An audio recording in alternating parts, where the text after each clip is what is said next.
بسم الله الرحمن الرحيم. படியாக சிறந்த மார்க்க அறிஞரும் சிறந்த கல்வியாளர் மிகச்சிறந்த எழுத்தாளரும் தற்போது விருதுநகர் மாவட்டம் மகாராஜாபுரத்தில் தாருஸ்ஸலாம் என்கின்ற அரபிக் கல்லூரியை நிறுவி அதன் பேராசிரியராக பணியாற்றி கொண்டிருக்கின்ற மௌலவி ரஹ்மத்துல்லா மஹ்லரி அவர்களை கருத்துரை வழங்க அன்புடன் அழைக்கின்றேன்.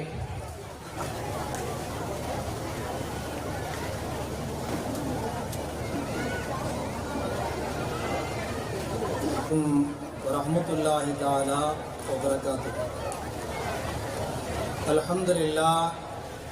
அல்ஹம்துலில்லாஹி நஹ்மதுஹு வ நஸ்தஈனுஹு வ நஸ்தக்ஃபிருஹு வ நு'மினு பிஹி வ நதவக்கலு அலைஹி வ நஊது பில்லாஹி மின் ஷுரூரி அன்ஃபுஸினா வ மின் ஸய்யிஆத்தி அஅமாலினா மன் யஹ்திஹில்லாஹு ஃபலா முضில்ல லஹு ومن يضلله فلا هادي له. أشهد أن لا إله إلا الله وحده لا شريك له وأشهد أن محمدا عبده ورسوله صلى الله عليه وسلم. أما بعد فقد قال الله تعالى في كلامه القديم والفرقان المجيد: أعوذ بالله من الشيطان الرجيم. بسم الله الرحمن الرحيم. إن الدين عند الله الإسلام. صدق الله العلي العظيم وصدق رسوله النبي الكريم ونحن على ذلك من الشاهدين والشاكرين والحمد لله رب العالمين. மேடையிலே அமர்ந்திருக்கக்கூடிய நிகழ்ச்சியினுடைய ஏற்பாட்டாளர்களே, உலமா பெருமக்களே, இயக்கங்களுடைய நிர்வாகிகளே, ஆர்வத்தோடும் அக்கறையோடும் முன்னால் அமர்ந்து செய்திகளை செவிமடுத்துக் கொண்டிருக்கக்கூடிய இஸ்லாமிய பெரியோர்களே, தாய்மார்களே, சகோதரிகளே, மாணவ கண்மணிகளே, சகோதர மதத்தை சார்ந்த அன்பர்களே, நண்பர்களே, நபிகள் நாயகம் ஸல்லல்லாஹு அலைஹி வஸல்லம் அவருடைய அந்த வாழ்க்கை வரலாற்றை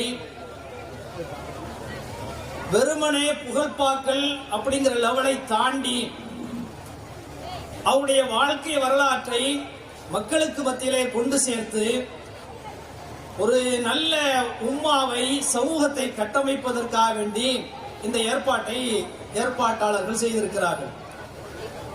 அவர்களுக்காக வேண்டி என்னுடைய வாழ்த்துக்களையும் பிரார்த்தனைகளையும் செய்துவிட்டு நபிகள் நாயகம் சம்பந்தப்பட்ட சில சிறப்புகளை உங்களோடு நான் பகிர்ந்து கொள்ள ஆசைப்படுகிறேன். அதாவது, ஒரு கொள்கை உயர்ந்ததாக இருக்க வேண்டும், மிக உன்னதமான ஒரு கொள்கையாக இருக்க வேண்டும். அந்த கொள்கையை நடைமுறைப்படுத்தக்கூடிய வழிமுறைகள் இருக்கா இல்லையா, அது எளிமையாக இருக்க வேண்டும். நன்றாக நீங்கள் கவனியுங்கள். ஒரு கொள்கை உயர்ந்ததாக, உன்னதமிக்கதாக இருக்க வேண்டும். அந்த கொள்கையை நடைமுறைப்படுத்தக்கூடிய வழிமுறைகள் எளிமையாக இருக்க வேண்டும். ஆனால் அதனால் ஏற்படக்கூடிய அந்த பாதிப்புகள், சமூகத்தில் ஏற்படக்கூடிய மாற்றங்கள் மிக உயர்ந்ததாக, உன்னதமிக்கதாக இருக்க வேண்டும், அதிசயத்தக்கதாக இருக்க வேண்டும். இந்த அளவுகோலை வைத்து இந்த உலகத்திலே ஒரு மனிதரை நாம் புகழ வேண்டும் என்று சொன்னால் நபிகள் நாயகம் ஸல்லல்லாஹு அலைஹி வஸல்லம் அவர்களைத்தான் நாம் புகழ முடியும். அவர்கள் கொண்டு வந்த தௌஹீத் என்று சொல்லப்படக்கூடிய அந்த ஏகத்துவ கொள்கை மிக உயர்ந்த கொள்கை. அதை நடைமுறைப்படுத்துவதற்காக வேண்டி அவர்கள் கொண்ட அந்த வழிமுறைகள் இருக்கா இல்லையா, அது கஷ்டமான வழிமுறைகள் அல்ல, மிக எளிமையான வழிமுறைகள். அதனால் இந்த உலகத்தில் ஏற்பட்ட பாதிப்புகள் மிக உன்னதமான பாதிப்புகள், உயர்ந்த பாதிப்புகள் என்கிற வகையிலே உலகத்திலே நாம் பார்க்கிறோம். இந்த அளவுகளை வைத்து பார்க்கிற பொழுது நபிகள் நாயகம் ஸல்லல்லாஹு அலைஹி வஸல்லம் அந்த புகழை நாம் எண்ணி பார்க்க கடமைப்பட்டிருக்கிறோம். இரண்டாவதாக நபிகள் நாயகம் ஸல்லல்லாஹு அலைஹி வஸல்லம் அந்த சிறப்பை நாம் எடுத்து பார்க்கிற பொழுது இந்த உலகத்திலே நிறைய தலைவர்கள் தோன்றி இருக்கிறார்கள், நிறைய கொள்கைகளை போதித்திருக்கிறார்கள். ஆனால் இந்த உலகத்திலே ஒவ்வொரு அந்த வரலாற்று தலைவருடைய முழு வரலாறும் பதிவு செய்யப்பட்டிருக்கிறதா என்று சொன்னால் நிச்சயமாக கிடையாது. ஆனால் நபிகள் நாயகம் ஸல்லல்லாஹு அலைஹி வஸல்லம் முழு வரலாறும் இந்த உலகத்திலே பதிவு செய்யப்பட்டிருக்கிறது. அதுவும் எந்த விதமான மீடியாக்கள் இல்லாத ஒரு காலகட்டத்திலே பதிவு செய்யப்பட்டிருக்கிறது என்று சொன்னால், அதிலும் எந்த அளவுக்கு பதிவு செய்யப்பட்டிருக்கிறது என்று சொன்னால், அவர்கள் இறக்கக்கூடிய அந்த காலகட்டத்திலே அவருடைய தலையிலே எத்தனை நரைமுடிகள் இருந்தது என்கிற விஷயத்தை கூட அன்னை ஆயிஷா அவர்கள் 17 நரைமுடிகள் இருந்ததாக பதிவு செய்திருக்கிறார் என்று சொன்னால், எந்த அளவுக்கு அவருடைய வரலாறு முழுமையாக பதிவு செய்யப்பட்டிருக்கிறது என்கிற விஷயத்தை நாம் எண்ணி பார்க்க கடமைப்பட்டிருக்கிறோம். அடுத்ததாக உள்ள ஒரு சிறப்பு என்னவென்று சொன்னால், இந்த உலகத்தில் நிறைய தலைவர்கள் தோன்றி இருக்கிறார்கள். அந்த தலைவர்களுக்கென்று நிறைய தொண்டர்களும் தோன்றி இருக்கிறார்கள், உருவாகி இருக்கிறார்கள். ஆனால் நபிகள் நாயகம் ஸல்லல்லாஹு அலைஹி வஸல்லம் அவர்களுக்கு உருவான அந்த தொண்டர்களை போட்டி இந்த உலகத்தில் யாருக்கும் தொண்டர்கள் படை உருவானது கிடையாது. எந்த அளவுக்கு என்று சொன்னால், ஸைத் ரலியல்லாஹு அவர்களை பற்றி நீங்கள் எல்லாம் கேள்விப்பட்டிருப்பீர்கள். ரசூலுல்லாஹ்வுடைய வளர்ப்பு பிள்ளை.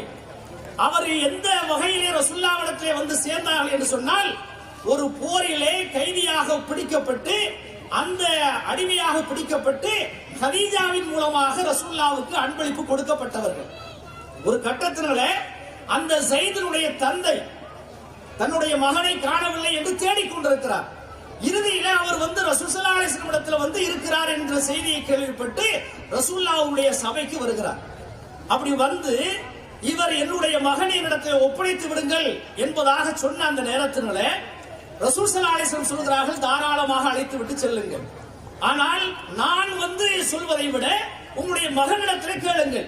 அவரிடத்திலே உங்களோடு வருவதற்கு சம்மதித்தார் என்று சொன்னால் தாராளமாக அழைத்துக் கொண்டு செல்லுங்கள் என்று சொன்ன பொழுது, நம்முடைய மகன் தானே, நாம கூப்பிட்டு அவர் வரமாட்டாரா என்கிற வகையிலே ஸைதை அவருடைய தந்தை அழைக்கிற நேரத்திலே அந்த ஸைது சொன்ன வார்த்தை என்ன தெரியுமா?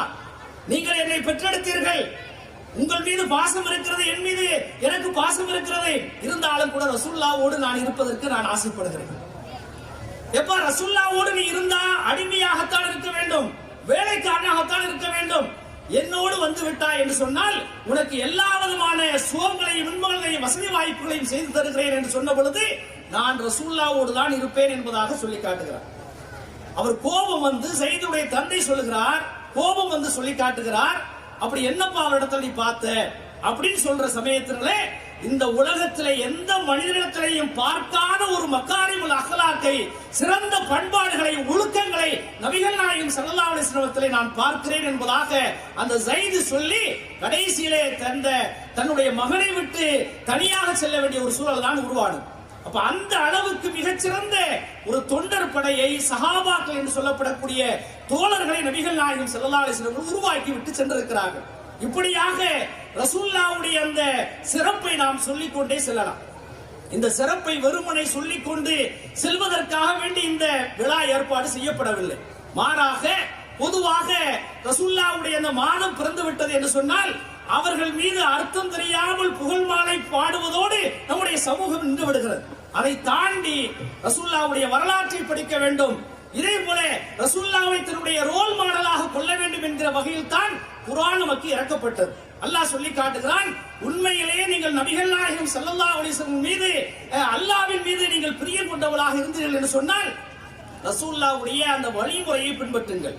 குல் இன் குன்தும் துஹிப்பூனல்லாஹ், நீங்கள் அல்லாஹ்வை உண்மையிலேயே பிரியப்படுவது உண்மையாக இருக்கும் என்று சொன்னால் ஃபத்தபிஊனி, என்னை நீங்கள் பின்பற்றுங்கள், ரசூலுல்லாஹ்வை நீங்கள் பின்பற்றுங்கள், யுஹிப்புகுமுல்லாஹ், அப்படி பின்பற்றுகிற சமயத்தில் தான் அல்லாஹ் உங்களை நேசிப்பான் என்று அல்லாஹ் குர்ஆனிலே சொல்லி காட்டுகிறான்.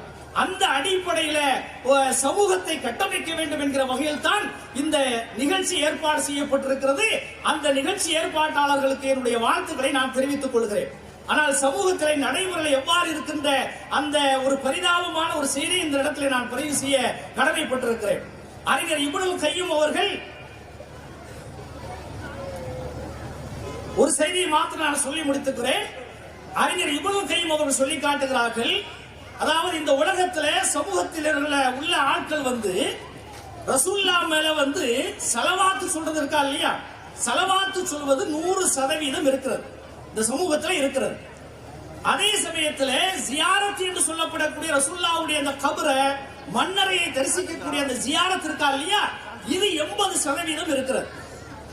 அடுத்தபடியாக ரசூலுல்லாஹ்வுடைய வரலாறு இருக்குதா இல்லையா, அந்த வரலாறை படிக்கக்கூடிய ஒரு சூழல் ஒரு 50% இன்றைக்கு சமூகத்திலே இருக்கிறது. இது அல்லாமல் ரசூலுல்லாஹ்வுடைய அந்த சுன்னத்தை பின்பற்றக்கூடிய ஒரு நிலை எந்த அளவுக்கு இருக்கிறது என்று சொன்னால் அது 20% தான் இருக்கிறது.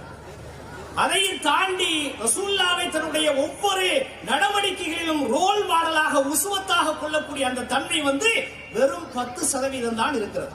இதை சொல்லிவிட்டு இந்த கணக்கெடுப்பை புள்ளி விவரத்தை சொல்லிவிட்டு அவர்கள் சொல்லி காட்டுகிறார்கள், எப்படி ரசூலுல்லாஹ்வின் மீது ஸலவாத்து சொல்வதும் ஜியாரத் செய்வது 100% 80% இருக்கிறதோ, அதே போல அவருடைய வரலாற்றை படிப்பதும் அவருடைய சுன்னாக்களை பின்பற்றுவதும் இதே போல அவருடைய ரோல் மாடலாக கொள்ளுவதும் 100% எப்போது மாறுகிறதோ அன்றைக்கு தான் நீங்கள் நபிகள் நாயகம் ஸல்லல்லாஹு அலைஹி வஸல்லம் மீது முழுமையாக அன்பு கொண்டிருக்கிறீர்கள் என்பதாக அவர் சொல்லி முடிக்கிறார்.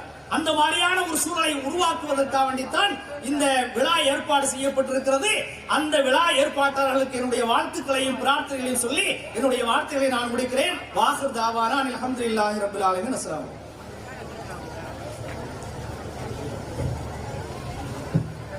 அல்ஹம்துலில்லாஹ். கருத்துரை வழங்கிய ரஹ்மத்துல்லாஹ் மஹ்தரி அவர்களுக்கு ஜஸாக்குமுல்லாஹ் ஹைரன்.